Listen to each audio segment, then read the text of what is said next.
Okay, so this is chapter 68, 1 week gone. The drinkers are gone. I'm standing in their garage.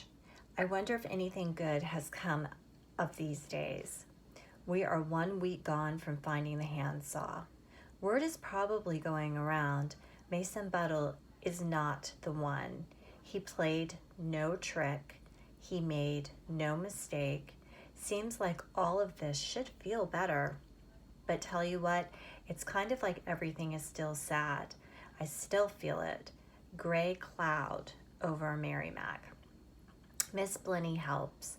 Lets me spend long days in the swoof. First day back, she told me I have put extra time in my day.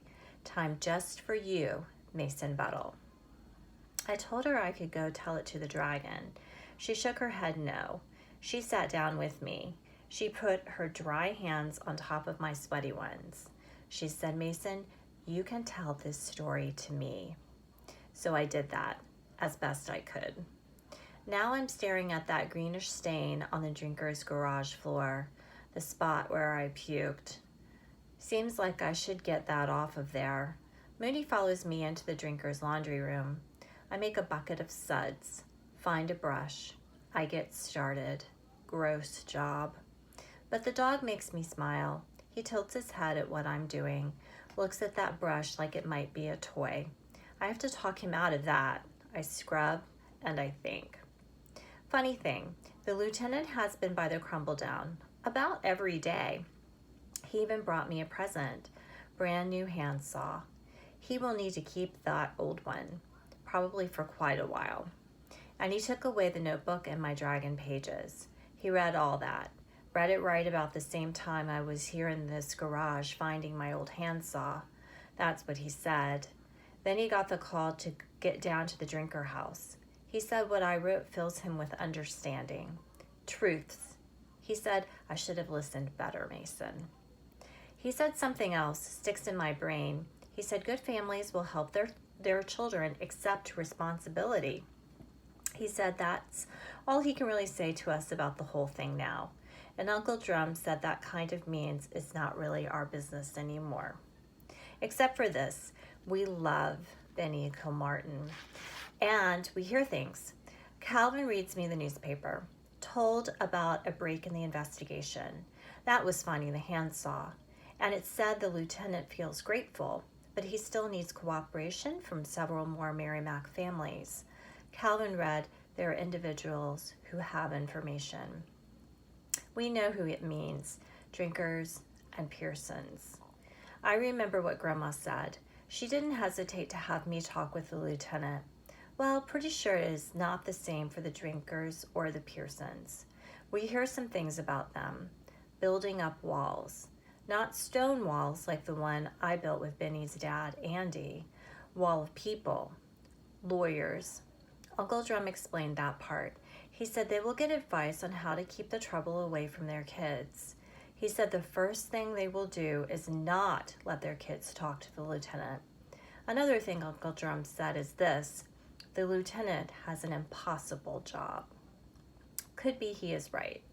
Tell you what, the drinkers sure did scoot right out of Merrimack. That is why I am here taking care of Mooney. Not sure for how long. Just know they are getting settled elsewhere. Elsewhere is what Mrs. Drinker said. Puts a fly in my head thinking about the day that Mooney will move away. But I'll take care of this dog same as I always have until they come for him. One thing I told Miss Blenny is how I think about everyone every day. She says that seems about right, normal. It is what any person would do. I'll tell you who I feel bad about. Corey McSpirit. That's who. He had that secret in him, not sure for how long. He is cooperating. The Merrimack Gazette doesn't say the names, but it tells a story. It said the police believe 2 boys sawed on the rung of that ladder. 2 means Matt and Lance. The paper said it started off as a prank, but then 1 boy went back. He did a lot more cutting. 1 boy means Matt. Might be he stayed around in the orchard. Might be he saw Benny fall. Might be he was the last to see Benny alive. Then he took away evidence. Well, that evidence was my handsaw. Guess I left it out there in the orchard by the tree fort. Wish I didn't. Tell you what, I think on how bad I felt about not having the answers for the lieutenant. Bet you Corey felt double bad about keeping that secret inside.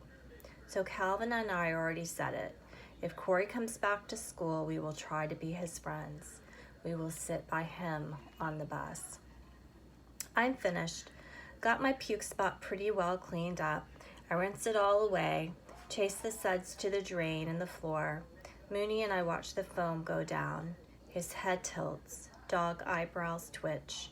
Makes me smile. I go in to wash up. I am welcome to hang out in the drinker house, but tell you what, doesn't feel right. There is the silence now, and I don't like the new house smell here as much as I used to. I don't like that awful garage where it happened. I get Mooney out of here as much as I can. Hate to leave him alone at night, but I make sure I come back to him first thing in the mornings. I come right after school too. I put the bucket away in the drinker's laundry room, leave it like I found it. I turn to Mooney. I say, "Want to go apple picking, boy? Do ya? Let's go get a basket." I clap my hands. He jumps, and we get out of there. So this chapter is all about falling action, right? The chapter before had the climax, and this chapter is kind of it's going back down on that curve where the climax is like at the very top, and now we're coming back down. So it's giving you more explanation in case we're confused about exactly how Benny died. It kind of goes back and explains it in more detail. And it's starting to wrap up the other elements of the story. I think that this book is a great book to illustrate falling action after the climax.